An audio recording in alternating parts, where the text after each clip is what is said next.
કળિયુગ એમ કે છે પહેલા સતયુગ હતો, ત્રેતાયુગ હતો,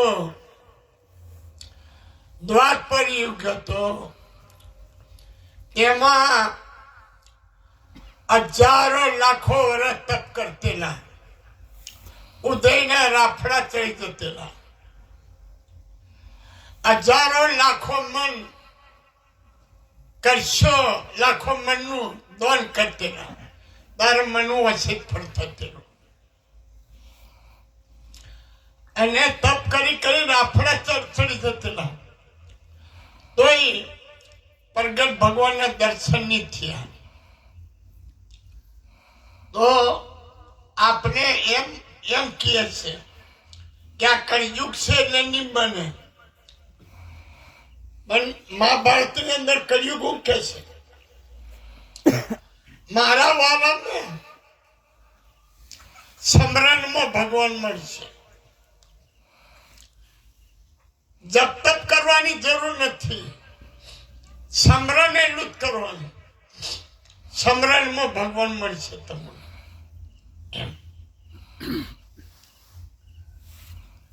સ્વામિનારાયણ ભગવાન વખતના પદ આજે સખી આનંદની હેડી હરિમુખ જોઈને થઈ સુખે. એ ભજનમાં કીધું ઋષિ મુનિઓને નહીં આવ્યા હાથને તે સોમળીઓજી તમને મળ્યો છે. બ્રહ્માજી આ જગતની ઉત્પત્તિ કરનારો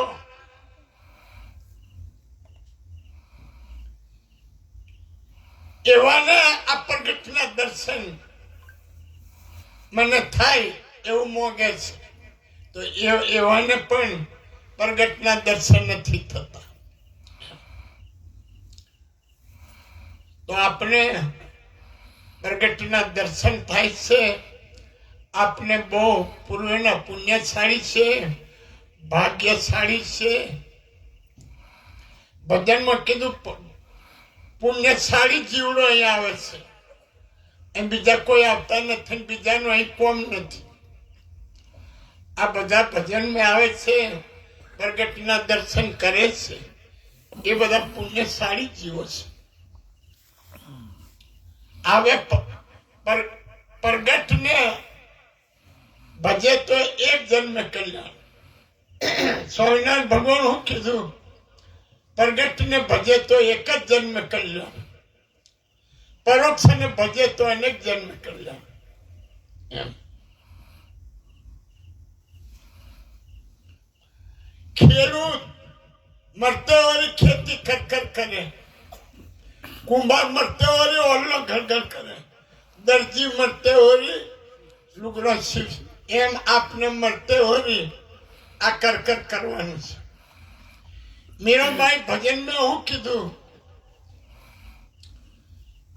કોઈ દાડો ખાવા મળે, કોઈ દાડો નીહો મળે, કોઈ દાડો પહેરવા કપડો મળે, કોઈ દાડો નીહો મળે, કોઈ દાડો હુવા ગોદડું મળે, કોઈ દાડો નીહો મળે. મીરાબાઈ કીધું સુખ દુઃખ બધું હરખું મળો.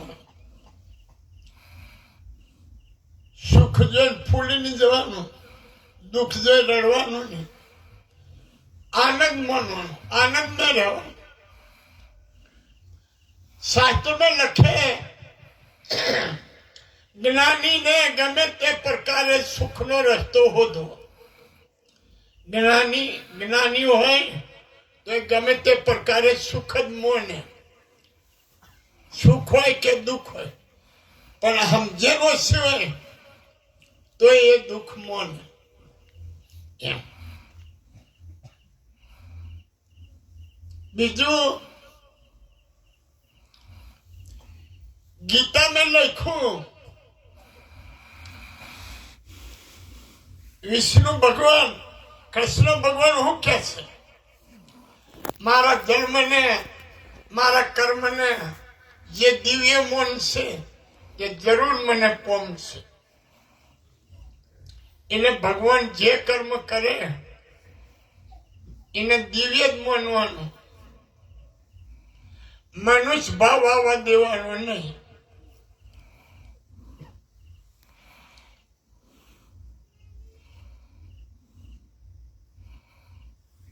એટલે આપણે દિવ્ય ભાવ રાખવાનો. આ મારા તેમ કરે, આ મારા તેમ કર્યું, એવું થવું નહીં જોઈએ. એમ ના જઈએ ગંગા ગોદાવરી કાશી, ઘેર બેઠા મળી ગયા અક્ષરવાસી. આ બેઠો છે એ મરીને અક્ષરધામે જવાનું અને જીને પામવાનું.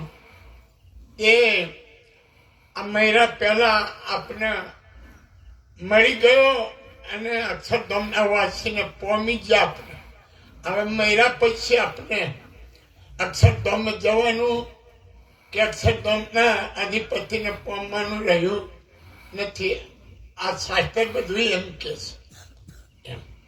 પણ મોને તો એવું અમને સમજે તો, નહીં સમજે તો પછી મહિના પછી અક્ષરધામ. આ મહિના પછી હું જાય જે કરવાનું છે તે અમને. બીજું બધા એમ કે છે કે કશું આપણી હાથે આવવાનું નથી. વાત સાચી છે, હાથે આવવાનું નથી. પણ હાથે શું આવે? પુણ્ય ને પાપ. હાથે શું આવે? પુણ્ય. પુણ્ય કર્યું હોય તો પુણ્ય, અને પાપ કર્યું હોય તો પાપ. તો આપણે એક સાખીની અંદર કીધું, कल्याण कल्याण सबका है है और कल्याण हरि का नाम. भगवान નું નામ લે એમાં કલ્યાણ માનવા. જે ઘેર આવું ભજન ભાવ થતો હોય, આ ભાવ આદરમાન થતો હોય, ભગવાન ગુરુ સદગુરુ આવતા હોય જતા હોય, એ ઘેર સદા કલ્યાણ. એને ઘેર કલ્યાણ જ છે. પણ જીને ઘેર કશું આવું ભજન ભાવ થતું નથી, કોઈને ઘેર સંત સાધુ નહીં આવતો હોય તો એ ગમે એવું ઘર હોય પણ સમસાન તુલ્ય. બધા આપણે કલ્યાણ કલ્યાણ કરીએ, પણ સાખીને અંદર હું કીધું, કલ્યાણ કલ્યાણ સબકા હે ઓર કલ્યાણ હરિ કા નામ. એટલે ભગવાનનું નામ લો એ જ કલ્યાણ. વચનામૃતમાં લખે સ્વામિનારાયણ ભગવાન, સ્વર્ગ અહીં છે, નરક પણ અહીં છે. સુખ મોનો તો સ્વર્ગ, દુઃખ મોનો તો નરક. જ્ઞાન વગર અજ્ઞાન કોઈ દારો ટરે નહીં. સૂર્ય ઉગશે તો તારા હાથનો અંધારું જશે. સૂર્ય ની ઉગે તો હવે અંધારું રહેવાનું. એમ જ્ઞાન નહીં થાય તો લગન અજ્ઞાન કરવાનું નથી. ભક્તિ જ્ઞાન વૈરાગ વગર શોભતી નથી. ભક્તિ કરીએ પણ જ્ઞાન જોઈએ, એનું વૈરાગ, જ્ઞાન સાથે વૈરાગ થવો જોઈએ. ડાયા મહારાજ કહેતા કે બૈરો છોરો એ બધાને પોટલો બોધીને કઈ નદીમાં થોડું નાખી દેવાનું, એવું કઈ નહીં. એ બધા જોડે જ રહેવાનું. પણ જળ કુકડી પાણીમાં જ રહેશે, પણ એને પાણી અડતું નથી. એવી રીતે આપણને રહેતે આવડવું જોઈએ. બધું સંસારમાં જ રહેવાનું, કઈને છોડી દેવાની જરૂર નથી. કમર તલાવમાં જ રહેશે પણ પાણી તરે રહે, કમર ઉપર રહે. સ્વામિનારાયણ ભગવાન વચનામૃતમાં લખે, તમારે બહુ શાસ્ત્ર જોડવાની જરૂર નથી, તેને જ વાતો જોડવાની જરૂર છે. ભગવાન સત્ય છે, જગત મિથ્યા છે, વિષય ખોટા છે. બસ એને સત્ય નહીં માનો, એને સાચું નહીં માનો.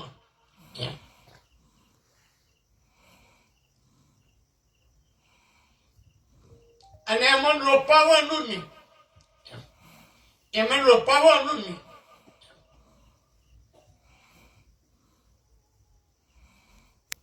સંસારમાં રહીને ભક્તિ કરવાની, પણ મન ભગવાન में રાખવાનું, મન ભગવાન में રહેવું જોઈએ. મરતી ઘડીએ જો મન કશામાં રહી જાય તો એ તો આશા તો વાસા સુરતા તો મુકમ. અંત ઘડીએ એટલે મરતી ઘડીએ, મરતી ઘડીએ આપણે આપણું મન. ભરતજી રાજા હતો, એ આખી દુનિયાનું રાજ કરતો, આખી સૃષ્ટિનું. એ આખી સૃષ્ટિનું રાજ છોડીને એ જંગલમાં જતો રહ્યો. પછી જંગલમાં એક સિંહ ગર્જના કરી આવ્યો. એટલે એક મરુગ હતું, એક ગાભણ હતું, નારી જાતિ હતું, દાડે પાડે વાય એવું. એટલે સિંહ આવ્યો, એટલે મરુગ નાઠો એટલે આગળ કોતરું આવી ગયું. કોતરું ભરાઈને પોણી જતેલું. ફલંગ માર્યા ધેડેથી પેલી ધેડે, પણ કોતરું પોરું એટલે કોતરાની વચ્ચે પોણીમાં જ પડ્યું. એટલે આજકાલમાં એના પેટમાંથી બચ્ચું નીકળી ગયું. ભરતજીએ જોયું એટલે બચ્ચાને કાઢ્યો અને એની માં મરુક નાખ્યું. એટલે જો હવે એ બચ્ચું ભરતજી જોડે રાખ્યું. તે મરતી ઘડીએ એને કોઈ બીજું યાદ નહીં, કચ્છામે મનની, પણ મારું મરું કરતો કરતો મરી ગયો. તો પુરુષોત્તમ ભગવાન કીધું દયા દાકે ને ખાય. ભરતજીએ મરુગલા ની દયા કરી તો મરુગલો થવું પડ્યું. એમ એટલે મરતી ઘડી આપણું ને બીજું યાદ નહીં આવશે. અમને કોઈ ઘર છોડવાનું એમ વાતો તો બીજી હો કરે સાહેબ. એક દાડો શિવાનંદ સ્વામિનારાયણને પૂછ્યું, એ મહારાજ ભગવાનનો જ્ઞાની ભગત હોય, બહુ મહિમાવાળો ભગત હોય, તો એનાથી શું નહીં થાય? તો સ્વામિનારાયણ ભગવાન કે એ ગોમનો ત્યાગ કરે, કુટુંબનો ત્યાગ કરે, ધનનો ત્યાગ કરે, ગમે એટલું સુખ હોય તે સુખનો ત્યાગ કરે, રાજમહેલ હોય તે રાજનો ત્યાગ કરે, સ્ત્રીનો ત્યાગ કરે, સ્ત્રીવાળા પુરુષનો ત્યાગ કરે. એમ હો શાસ્ત્રમાં કહે છે. તો એ બધું છોડવાનું આપણને કાઠું પડે. સ્ત્રીનો નહીં, સ્ત્રીવાળા પુરુષનો સંગ છોડવાનો એમ કે છે. તો એ આપણે નહીં બને. આપણે હેલું કયું ભગવાનને યાદ કરવાનું. બોરધામ રાય મુનિ આવેલા, અને આવો મુંગટ મિલેલો, એમ બેઠેલા, એમ માઇક ને બોલતેલા. આટલું મરતી ઘરે યાદ આવે તો એનો કલ્યાણ એનો મોક્ષથી જ છે. એમ ભરતજીએ અરે નરસાએ ના છોડી, મીરા એ ભરથાર છોડ્યો, હરિચંદ્રે રાજ છોડ્યું, પ્રહલાદે પિતા છોડ્યા, વિભીષણે ભાઈ છોડ્યા, રાવણને માતા પિતા ધોવે છોડ્યા, ભરતજીએ રાજ છોડ્યું, સબરીએ કુટુંબ છોડ્યું, તુલસીદાસે પત્રી છોડ્યું. એમ કહીને આપણે છોડવા જઈએ બોલતા અવરું પડે.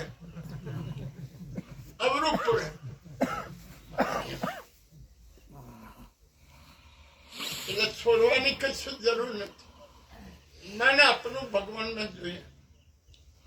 કૃષ્ણ ભગવાનને 16,000 108 અસ્તરીઓ કેટલો 4,108 તે દુર્વાસા ઋષિ સદા ઉપવાસી એ કૃષ્ણ ભગવાન બધી અસ્તરીઓને દુર્વાસા ઋષિને જમાડવા મોકલ્યા તો વચ્ચે જુમના નદી પાણી ભરાઈ જાય તે કૃષ્ણ ભગવાનને પૂછો નદી અમે કમ ઉતરશું તો તમે એમ કહેજો કે કૃષ્ણ ભગવાનને 4,108 અને 8 અસ્તરીઓ અને નષ્ટિક 12 બ્રહ્મચારી હોય તો મને માગ દો તો માગ દીધો એટલે પેઢી ધેડે ગયા દુર્વાસા ઋષિ સદા ઉપવાસ એ બધા થાળ ખાઈ ગયો 4,000 થાળ 108 બધા ખાઈ ગયો એટલે ગોપીઓ સ્ત્રીઓને એમ થયું કે અને સદા ઉપવાસ કે ના જબર ખાઈ પછી દુર્વાસા ઋષિને પૂછ્યું મેં નંદી કેવી રીતે ઉતરશું તો તમે કેવી રીતે ઉતરીને આવ્યો કે કૃષ્ણ ભગવાનને 4,108 અસ્તરીઓ અને નષ્ટિક 12 બ્રહ્મચારીઓ તમે એમ કેજો દુર્વાસા ઋષિ સદા ઉપવાસી હોય તો મને માગતો તો માગ દીધો બોલો પણ કહેવાનો ભાવ શું છે કે કોર્યો ભરે હરે કૃષ્ણ હરે કૃષ્ણ હરે કૃષ્ણ અરે એટલે બધું કૃષ્ણને અર્પણ કરી દીધું પોતે કશું જઈમું નહીં એટલે આપણે આટલી ભૂલ કે આપણે જે કર્મ કરીએ તેને ભગવાનનું નામ નથી લેતા એટલે આપણું ન રહેશે તમે ગમે તે શુદ્ધ કર્મ કરો કે અશુદ્ધ કર્મ કરો પણ ભગવાનનું નામ નહીં લેતા એટલે આપણું ન રહેશે બીજું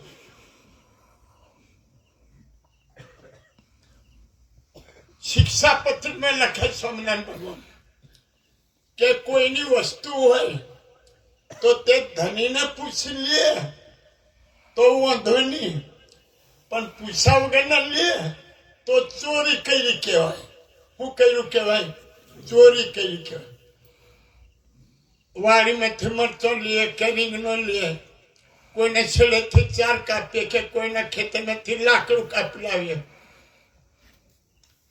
પણ તેને પૂછી લીધું હોય તો વાંધો નહીં એમ ગીતાની અંદર લખે વિષ્ણુ ભગવાન બોલે કે આ જગતની બધી માયા છે એ મારી છે મારી માયાને તમારે જીતવું હોય તો પેલા મારો આશરો લો મારો આશરે લીધા વગર ના મારી માયાને જીતવા જશો તો નહીં જીતાય કેમ આપણે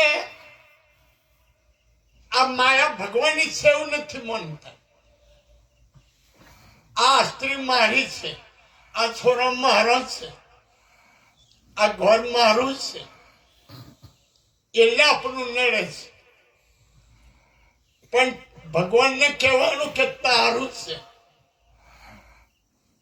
આ છોરો કોઈ આવ્યો ભગવાને આવ્યો એમ કહેવાનું આ છોરો કોઈનો કોઈ પૂછે ભગવાનનો આ છોરો કોઈ મારો આ કોઈ મારી ઘરવાળી એ ભૂલ પડે છે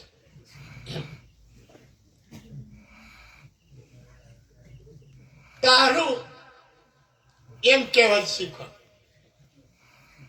માને બદલે તા વાપરવાનું આ મારું એમ કે નડે છે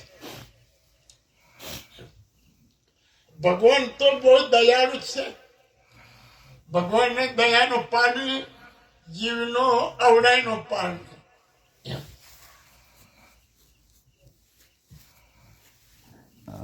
નાનું છોરું હોય તેવું ખાલા મેં મૂતરી દે ખાલા મેં ઘી દે પણ એની છોરાની માઈને મારે નહીં. એ માં જો ને સેકન્ડનું એટલે અગે મૂતરે, પણ મોટો થી અગેતા મારે એમ ભગવાન અગર આપણે નાના છોરા જેવા છીએ. ભગવાન અગર આપણે મોટા નથી, આપણે નાના છોરા જેવા રહેવાનું. નિર્મળ સંતની વાણી રે હરિજન કોઈ જાને રે. એટલે ભગવાન અગર આપણે નિર્મળ રહેવાનું, અભિમાન બિલકુલ રાખવાનું નહીં. મેં કઈક શું એવું અભિમાન જ નહીં રાખવાનું. ભગવાન અગર કોઈ મોટો રાવણ ને હું નહીં લઉં, અભિમાન નહીં લઉં, અહંકાર નહીં લઉં, તો રાવણ નું આપણે ભજન ગાગા કરીએ. રાજા રાવણ તો અહંકારી, તેને અહંકાર લંકા ગઈ, તો આપણે હું કા અહંકાર કરીએ. રાજા રાવણ ની હોનાની લંકા અહંકાર में અભિમાન में છે. તો આપણે એ ગાવાનું કારણ નરસિંહ મહેતા શું કીધું, તમે ભજનો જે ગાય એ સમજીને ગાશો તો જ ખુદ પામશો. અને સમજ્યા વગરના વચ્ચે મિશ્રી ઠોક ઠોક કરવાના છે તો ઘણા ગોદા ખાશે. દરેક ભજનો સમજીને જ ગાશો તો જ ખુદ પામશો. આ ભજન મેં શું કીધું, આ કરી મેં શું કીધું એમ. ચાલો પ્રગટ પુરુષોત્તમ ભગવાન પ્રગટ શ્રી રામ મુનિ ભગવાન સત્યનારાયણ ભગવાન